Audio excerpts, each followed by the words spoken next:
श्री कृष्ण गोविंद हरे मुरारी, हे नाथ नारायण वासुदेवा। आप सभी भक्तजनों को विजया एकादशी के हार्दिक शुभकामनाएं। तो चलिए हम लोग कथा का रसपान करते हैं। इस साल विजया एकादशी व्रत 6 मार्च को मनाई जाएगी।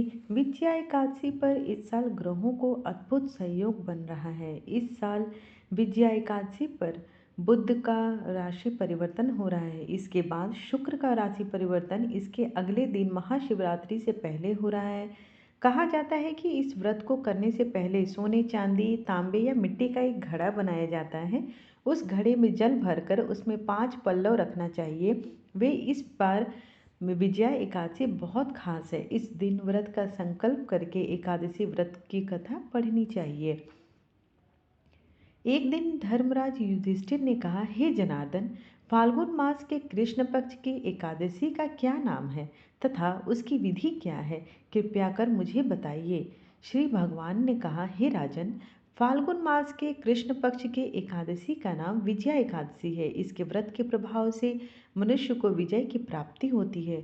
यह सभी व्रतों में सर्वोत्तम व्रत है। इस विजय एकादशी के महात्म को सुनने और सुनाने से सभी पाप नष्ट हो जाते हैं। एक समय की बात है कि देव ऋषि नारद जी ने जगत पिता ब्रह्मा जी से कहा, महाराज, आप मुझे फाल्गुन मास के कृष्ण पक्ष की एकादशी विधि बताइए। ब्रह्मा जी कहने लगे कि हे नारद, विजया एकादशी का व्रत नए पुराने पापों का नाश करने वाला है।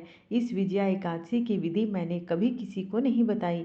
यह सभी मनुष्यों को विजय प्रदान करता है। त्रेता युग में जब मर्यादा पुरुषोत्तम श्री रामचंद्र जी को 14 वर्ष का वनवास हुआ, तब वे श्री लक्ष्मण तथा सीता जी सहित पंचवटी में निवास करने लगे। उधर जब दुष्ट रावण ने सीता जी का हरण कर लिया, तो इस समाचार से श्री रामचंद्र जी और लक्ष्मण अत्यंत व्याकुल हो गए और सीता जी की खोज में निकल पड़े। घूमते घूमते जब वे मरणासन जटायु के पास पहुँचे, तो जटायु उन्हें सीता जी का वृत्तांत सुनाकर स्वर्ग चला गया। कुछ समय बाद उनकी सुग्रीव से मित्रता हो गई और उन्होंने बाली का वध कर दिया। हनुमान जी ने लंका जाकर सीता जी का पता लगाया और उनसे श्री रामचंद्र जी और सुग्रीव की मित्रता का वर्णन किया। वहां से लौटकर हनुमान जी भगवान राम के पास आए और सारा समाचार सुनाया। श्री रामचंद्र जी ने वानर सेना सहित सुग्रीव की संपत्ति से लंका की ओर प्रस्थान किया। जब श्री रामचंद्र जी समुद्र से किनारे पर पहुंचे, तो मगरमच्छ आदि से भरे हुए उस विशाल समुद्र को देखकर उन्होंने लक्ष्मण जी से कहा कि हम इस समुद्र को कैसे पार करेंगे। श्री लक्ष्मण जी ने कहा, हे पुराण पुरुषोत्तम, आप आदि पुरुष हैं, आप सब कुछ जानते हैं। यहाँ से आधा योजन दूर कुमारी द्वीप में वक्लालभ्य ऋषि नामक रहते हैं। उन्होंने बहुत से ब्रह्मा देखे हैं। तुम उनके पास जाओ और उनका समाधान पूछो। लक्ष्मण जी के ऐसे वचन सुनकर श्री रामचंद्र जी वक्दालभ्य ऋषि के पास गए और उन्हें प्रणाम कर कर बैठ गए। ऋषि ने भी उन्हें मानव रूप में पुरुषोत्तम मानकर उनसे पूछा, हे राम, कैसे आए? श्री रामचंद्र जी कहने लगे कि हे ऋषि, मैं अपनी सेना सहित यहाँ आया हूँ और राक्षसों पर विजय पाने के लिए लंका जा रहा हूँ। कृपया मुझे समुद्र पार करने का कोई उपाय बताएं। इसलिए तो मैं आपके पास आया हूँ। वक्दालभ्य ऋषि ने कहा कि हे राम, फाल्गुन मास के कृष्ण पक्ष की एकादशी का उत्तम व्रत करने से निश्चय ही तुम्हारी विजय होगी। साथ ही तुम समुद्र को भी अवश्य पार जाओगे। इस व्रत की विधि यह है कि दशमी के दिन सोने, चांदी या मिट्टी का एक घड़ा बनाएं। उस घड़े में जल भरकर उसमें 5 पल्लव रखकर वेदी पर रखें। उस घड़े के नीचे सतनाज रखें और ऊपर जौ रखें। उस पर भगवान श्री नारायण की स्वर्णमयी मूर्ति स्थापित करें। एकादशी के दिन स्नान आदि से निवृत्त होकर धूप, दीप, नैवेद्य, नारियल आदि से भगवान की पूजन करें। इसके बाद दिन घड़े के सामने बैठकर भगवान का ध्यान करें और रात्रि को भी इसी प्रकार बैठकर जागरण करें। द्वादशी के दिन दैनिक नियमों से निवृत्त होकर वह बर्तन ब्राह्मण को दे दे। हे राम, यदि आप भी सेनापतियों के साथ इस व्रत को करेंगे तो आपकी अवश्य ही विजय होगी। श्री रामचंद्र जी ने ऋषि के कथानुसार यह व्रत किया और इसके प्रभाव से राक्षसों पर विजय प्राप्त की। अतः हे राजन, जो कोई इस व्रत को विधि पूर्वक करेगा उसकी दोनों लोकों में जरूर विजय होगी। श्री ब्रह्मा जी ने नारद जी से कहा था कि हे पुत्र, जो कोई इस व्रत के महात्म्य को पढ़ता है या सुनता है उसे वाजपेयी यज्ञ का फल प्राप्त होता है। ओम जय जगदीश हरे स्वामी, जय जगदीश हरे। भक्त जनों के संकट क्षण में दूर करे। ओम जय जगदीश हरे। जो ध्यावे फल पावे, दुख बिन से मन का। सुख संपत्ति घर आवे, कष्ट मिटे तन का। ओम जय जगदीश हरे। मात पिता तुम मेरे, शरण गहूँ मैं किसकी।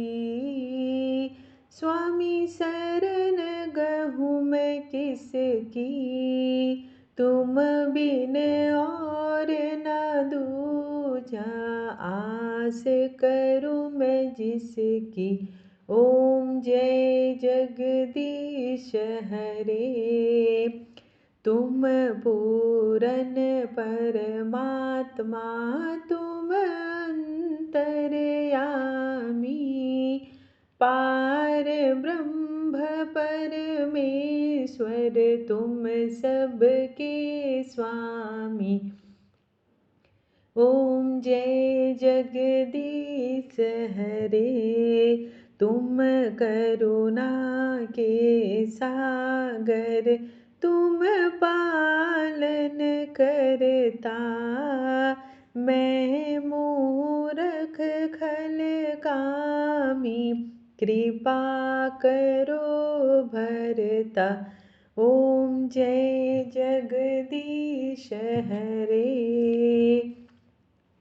तुम हो एक अगोचर, सबके प्राणपति। किस विधि मिलूं दया मैं तुमको, मैं कुमति। ओम जय जगदीश हरे।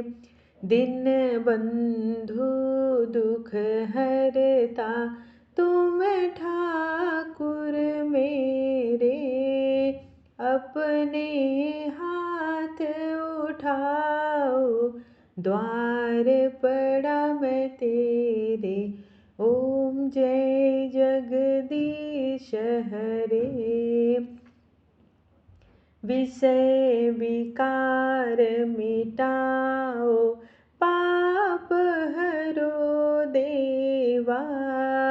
श्रद्धा भक्ति बढ़ाओ, संतन की सेवा। ओम जय जगदीश हरे। श्री जगदीश जी की आरती, जो कोई नर गावे। कहत शिवानंद स्वामी, सुख संपत्ति पावे। ओम जय जगदीश हरे। स्वामी जय जगदीश हरे। त्वमेवाता च पिता, त्वमेव बन्धु च सखा। त्वमेव विद्या द्रविडं, त्वमेव सर्वं मम देव देव। आरतीं समर्पयामि। भगवान विष्णु देवताय नमो नमः। हरे कृष्णा।